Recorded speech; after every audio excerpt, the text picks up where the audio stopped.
Under the twin suns of Varelia, where the sands shimmered like molten copper and the air tasted of spice and dust, Joran stood alone in the marketplace of Zethra, a small, windswept village clinging to the edge of the crimson wastes. He wasn't supposed to be here. Not really.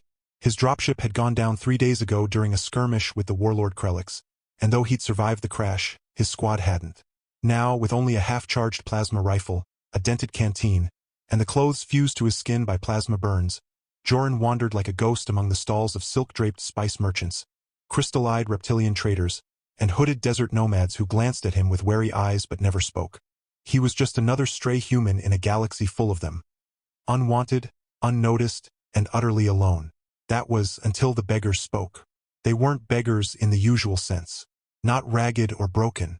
They stood tall despite their bare feet and threadbare robes, their green skin glowing faintly under the harsh suns, their long orange hair braided with beads of polished obsidian that clinked softly like wind chimes in the dry breeze. 3 of them, sisters, maybe, or perhaps bonded by something deeper than blood, had been watching him since dawn from the shadow of a half-collapsed archway draped in faded violet banners. Their eyes followed him as he bartered a broken comms chip for a loaf of salt bread and a pouch of bitter root tea. When he turned to leave, they stepped into his path all at once, like a silent tide. "Save us," the tallest one said, her voice low but clear, resonant like a struck bell wrapped in velvet. "Take us with you." Joran blinked, nearly spitting out his tea. "Me?" The middle sister stepped forward, her orange hair catching fire in the sunlight. "You're human. You have no clan here, no bond, no ties. That makes you free." She tilted her head, studying him like he was a puzzle she'd been trying to solve for weeks. "And we are trapped." The youngest, barely more than a girl but with eyes that held centuries of sorrow, added softly. "They say humans take wives, even alien ones, even green ones with orange hair who no one else wants." Joran nearly choked. "Wait, wives? Plural?" The tallest one, her name he'd later learn, was Lyra, nodded solemnly. "All 3 of us, or none. We are bound. Where one goes, the others follow. It is our way." He should have walked away, laughed, called them mad. But something in their stance, the way their shoulders tensed like coiled springs, the way their fingers trembled just slightly at their sides, told him this wasn't whimsy. This was desperation wrapped in dignity. The truth spilled out slowly as they led him through winding alleys scented with jasmine and ash. They were daughters of the House of Vera, once nobles of the Oasis Dominion, now fugitives since Warlord Krelix overthrew the Planetary Council and declared all noble bloodlines impure. Their family had been executed, their estate burned, and now Krelix's hunters roamed the desert towns, dragging green-skinned women from their beds to be re-educated in his iron citadel, a euphemism everyone in Zethra understood meant enslavement or worse. "But why me?" Joran asked, scratching the stubble on his jaw as they crouched behind a sandstone wall, watching a patrol of armored Krelix troopers pass by on hover skiffs. "Because," said Morel, the middle sister, with a sharp tongue and sharper wit, "you crashed near the ruins of the Skyward Temple, and only someone with a clean soul can land there without the sands swallowing them whole. The old songs say so." "That's not exactly science," Joran muttered. "It's better than science," said the youngest, Kira, with a shy smile. "It's hope." He almost laughed. Hope was a luxury he hadn't afforded himself since his dropship screamed through the atmosphere like a dying bird. But looking at them, Lyra with her warrior's stance and eyes that had seen too much, Morel with her sarcasm masking fear, Kira with her quiet courage, he felt something stir in his chest. Not just pity, not just duty, something warmer, stranger, like the start of a story he hadn't known he wanted to live. Still, practicality won out. "Even if I wanted to help, which I'm not saying I do, you think 3 alien women can just walk off with a human soldier? No papers, no clearance, no ship." "We don't need papers," Morel said, pulling a small, glowing cube from her robe. "We have this." Joran's breath caught. It was a warp core stabilizer, military grade, stolen probably. "Where did you get that?" "From our mother's hidden vault," Lyra said. "It's enough to power a short-range jump if we can find a vessel with a functional drive." "And you expect me to pilot it?" Joran arched a brow. "You're a Terran Alliance pilot, aren't you?" Kira asked, wide-eyed. "Your insignia is burned into your flight suit collar." He hadn't even realized it was still visible. Before he could argue further, the ground shook. A deep, guttural roar echoed over the rooftops, followed by the shriek of tearing metal. The sisters froze. "He found us," Lyra whispered. From the edge of the marketplace, a massive sandcrawler emerged, its treads crushing stalls underfoot, its turret swiveling like a predator's eye. Atop it stood Krelix himself, 7 feet tall, armored in black chitin, his face a mask of scars and cybernetic implants. His voice boomed through a sonic amplifier, shaking dust from the walls. "Vera scum, you think hiding among vermin will save you?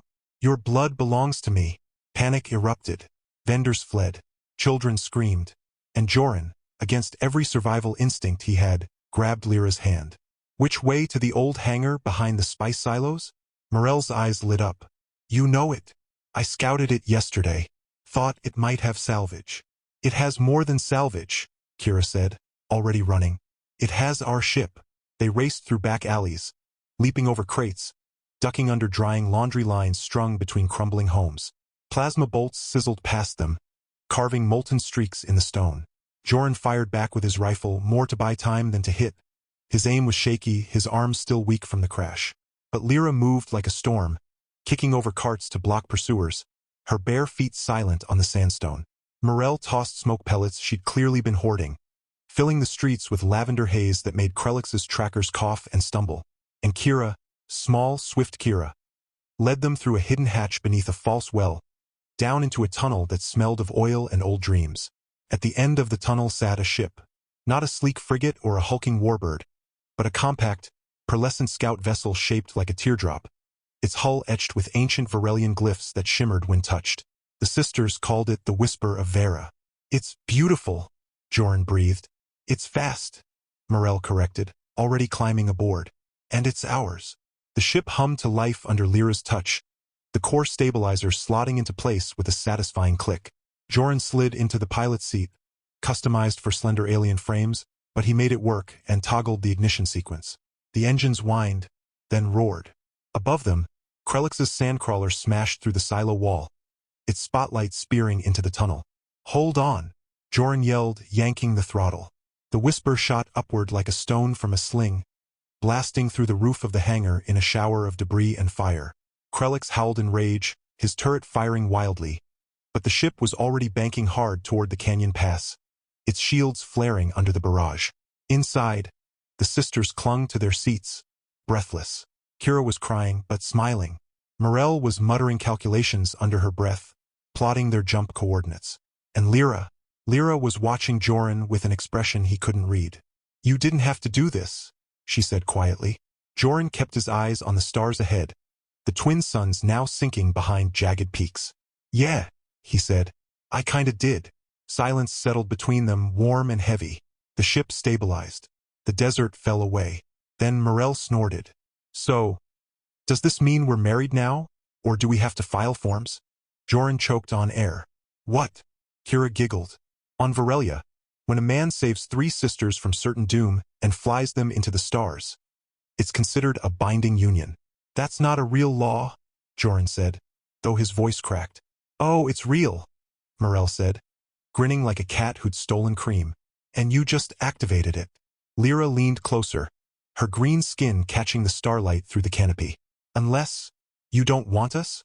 Joran looked at them. 3 women who had lost everything, who had risked everything on a stranger with tired eyes and a half-empty canteen.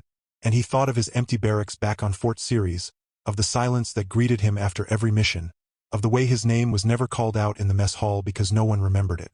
"I want you," he said simply. "All of you." Kira beamed. Morel clapped him on the shoulder with a laugh.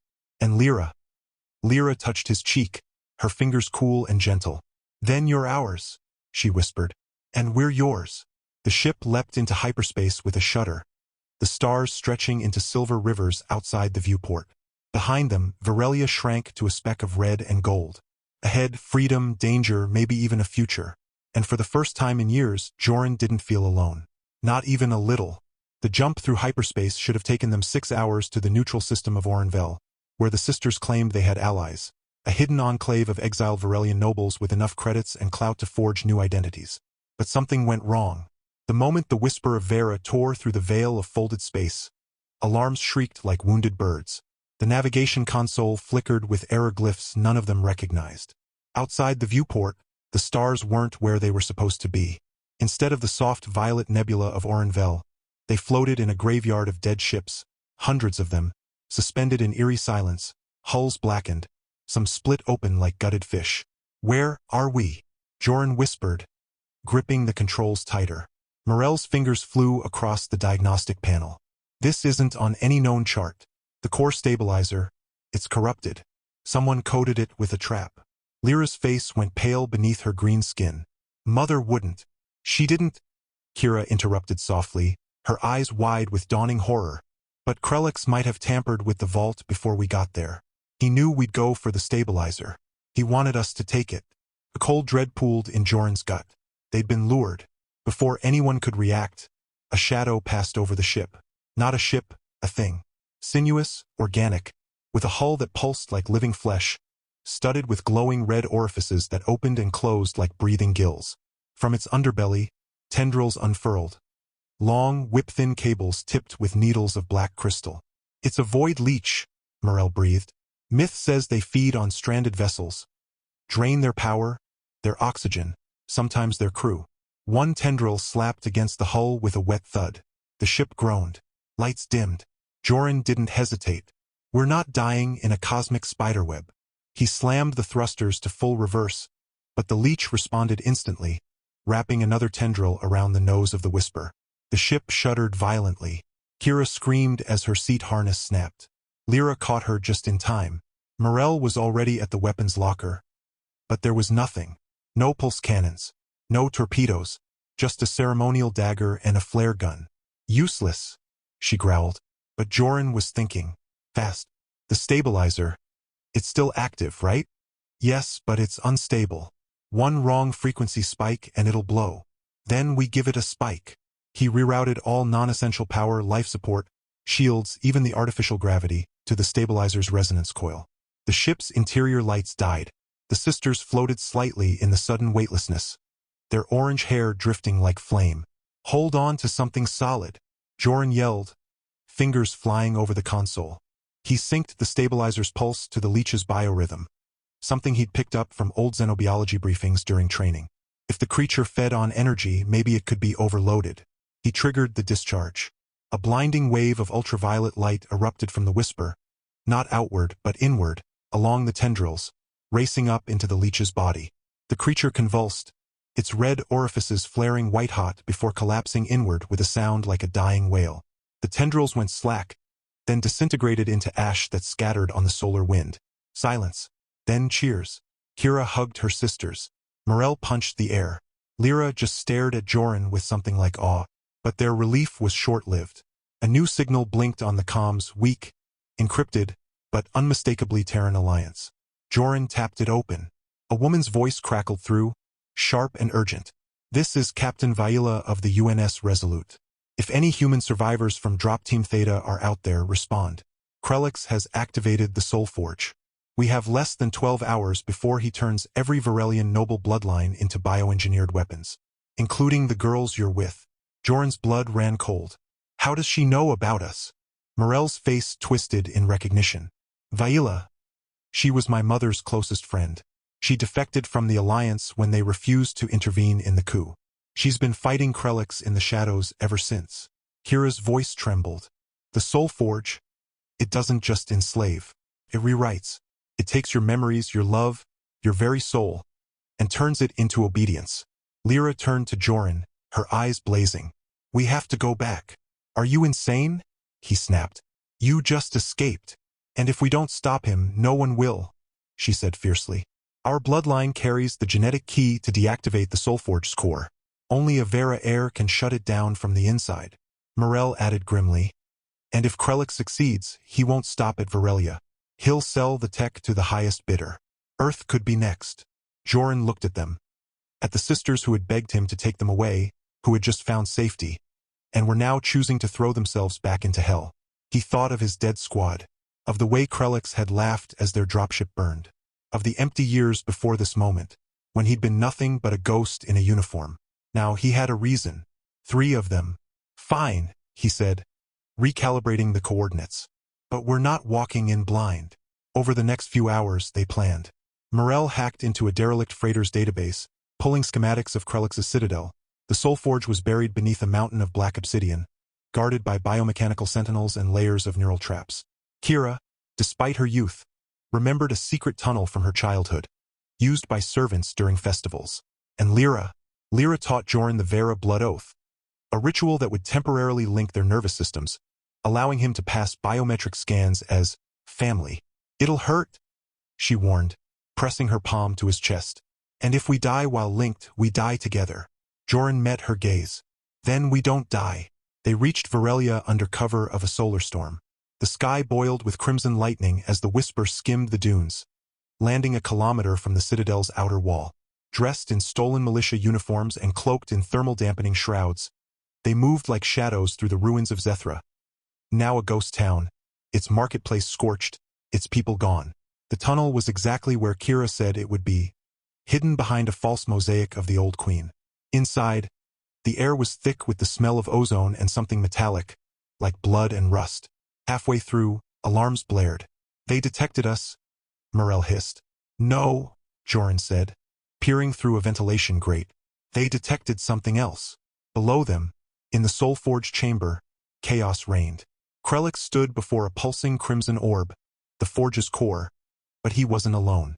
Captain Vaila was there, her human frame battered but standing, her plasma pistol trained on him. Behind her, dozens of Varelian prisoners, men, women, children, were chained to the walls, their eyes glowing red, their mouths moving in unison, chanting a single word, "Obey, obey, obey." But the real shock came when Krelix turned and revealed the figure beside him. A human, male, broad-shouldered, wearing a Terran Alliance commander's coat. "Commander Rel-Lys?" Joran whispered, stunned. Rel-Lys had been declared MIA during the first wave of the Varelian conflict. Officially a hero, unofficially a ghost. But here he was, smiling coldly as he placed a hand on Krelix's shoulder like an old friend. "You sold us out," Joran realized aloud. "You gave him the Soul Forge tech." Rel-Lys laughed. "Not just gave it, built it. Alliance wanted deniable assets. Krelix wanted an army. I gave them each other. And in return," he gestured to the glowing prisoners, "I get to reshape a species, starting with the Vera line." His eyes locked onto the grate. "And speaking of, come out, little rats." The floor exploded beneath them. Joran and the sisters tumbled into the chamber, weapons drawn. Vaila's eyes widened in shock, then relief. "Joran? You're alive." "Not for long," Krelix growled, activating a neural whip that crackled with violet energy. What followed was a blur of motion. Morel lunged for the control console, dodging sentry drones. Kira freed the prisoners with a stolen key fob, her small hands flying over locks. Lyra fought Krelix blade to blade, her ceremonial dagger flashing against his whip. And Joran? He went for Rel-Lys. "You abandoned us?" Joran snarled, slamming him against the core. "I evolved." Rel-Lys spat back, pressing a neural injector to Joran's neck. "And you'll evolve too. Or die stubborn." But the injector never fired.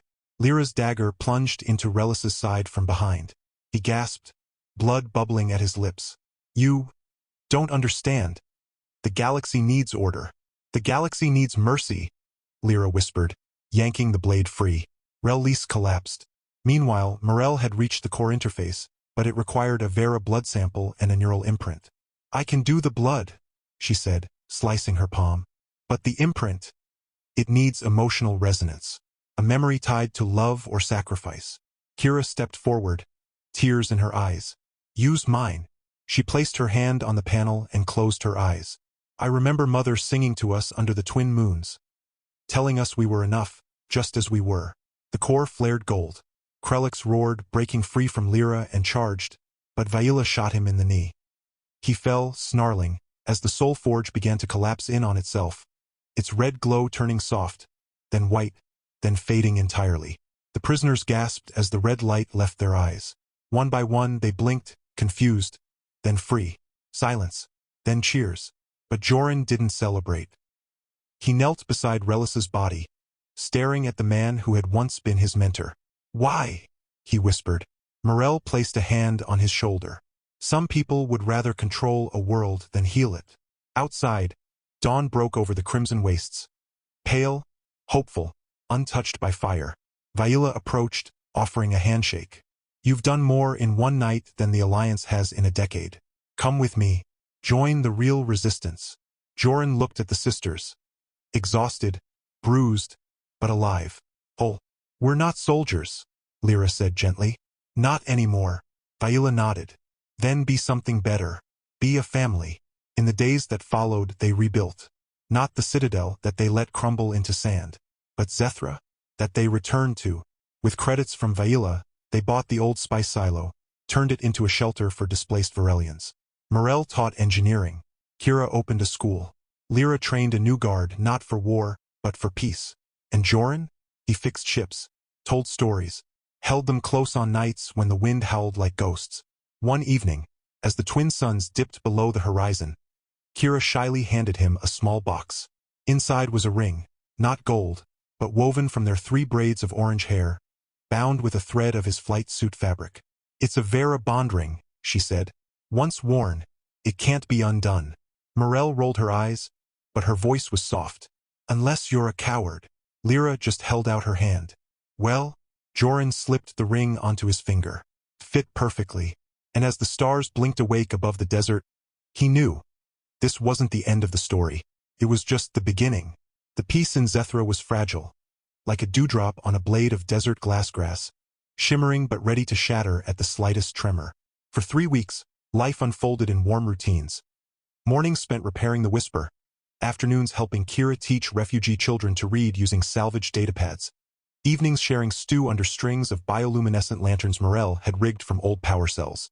Joran even started sleeping through the night, his nightmares replaced by the quiet rhythm of 3 heartbeats echoing from the adjoining rooms.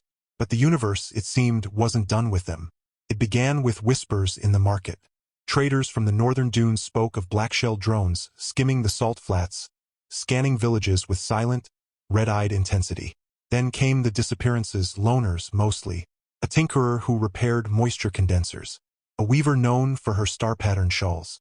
No violence, no struggle, just gone. Lyra noticed it first. They're hunting, she said one night, sharpening her dagger by firelight. Not for slaves, for something specific. Morel cross-referenced the missing persons with old Vera genealogical records she'd salvaged from the Citadel's ruins. Her face went pale. All of them. They carry recessive markers from the Vera bloodline. Distant cousins. Forgotten branches. Krelix might be dead, but someone's finishing his work. Joran frowned. Who?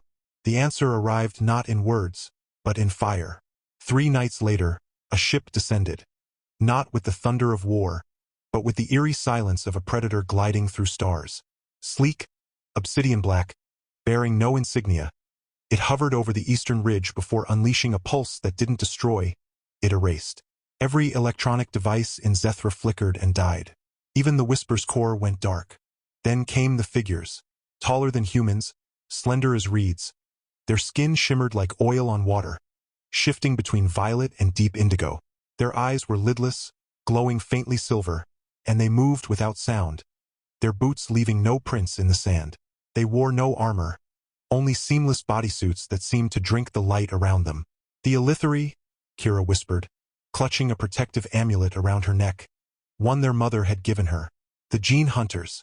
They were exiled centuries ago for splicing forbidden DNA. They believe pure bloodlines like ours hold the key to immortality. Joran gripped his plasma rifle, useless now without power. So they're not here to talk. No, Lyra said grimly. They're here to harvest. The Elitheri swept through Zethra like ghosts. They didn't kill. They extracted. With slender needles, they drew blood, tissue, sometimes entire neural filaments, leaving their victims alive but hollow-eyed, drooling, lost. The villagers hid, but the Elitheri scanners found them anyway, biological sonar tuned to Vera markers. Joran and the sisters fought back the only way they could, with traps, with deception, with the terrain they knew like their own breath. Morel re-rigged dead comms units into sonic emitters that disrupted the Elitheri's bioscanners. Kira led children through secret tunnels beneath the old well. Lyra ambushed scouts with poison darts brewed from desert scorpions. But they were outnumbered, and the Elitheri were relentless. One evening, as Joran patched a tear in the Whisper's wing membrane, he felt it, a presence behind him. He turned slowly, An Elithary stood less than 10 feet away, silver eyes fixed on him. Not on the ship, not on the village, on him. You carry their bond signature, it said, voice like wind through crystal chimes. Your neural pathways, entwined with Vera blood. You are contaminated, but useful. Joran raised his hands slowly. I'm just a pilot.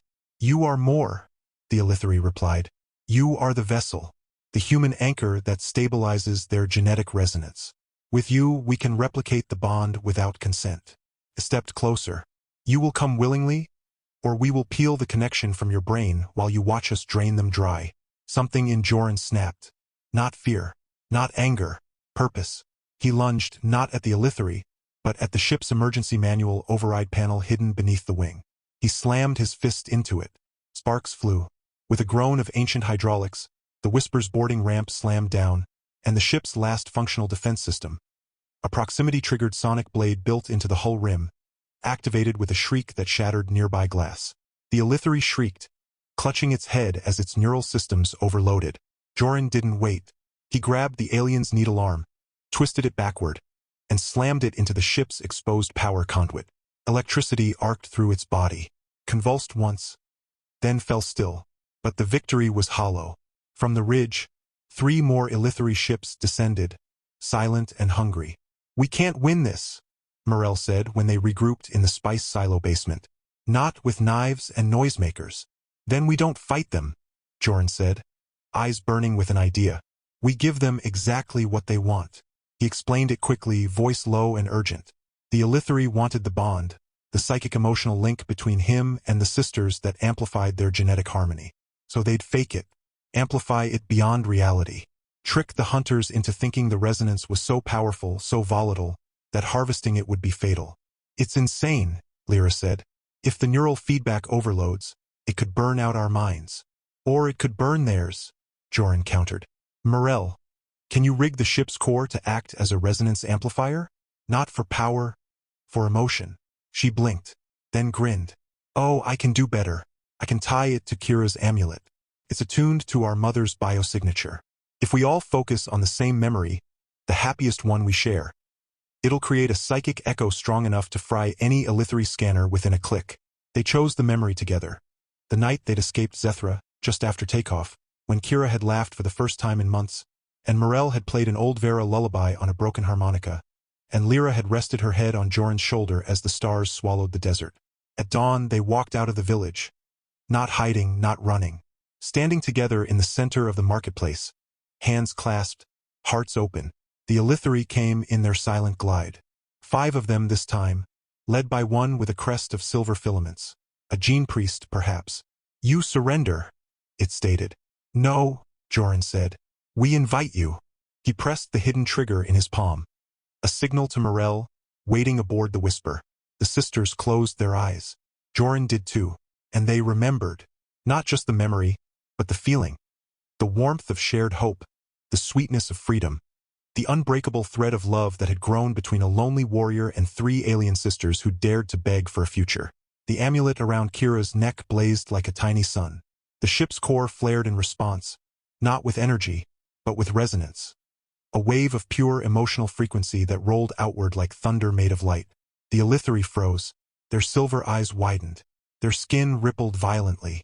Then, one by one, they collapsed, not dead but unmade.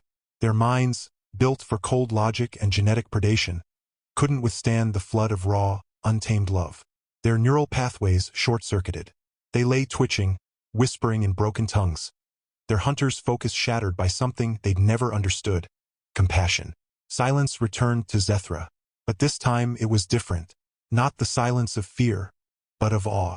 The villagers emerged slowly, blinking in the morning sun. Children crept from hiding. Elders knelt beside the fallen Elithary, not to harm them, but to tend their wounds.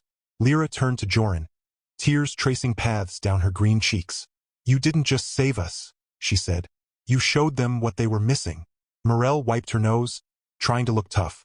Yeah, well, don't get used to it. Next time, I'm building a plasma cannon. Kira just hugged them both, her orange hair catching the light like flame. In the weeks that followed, the Elithary ships were stripped for parts.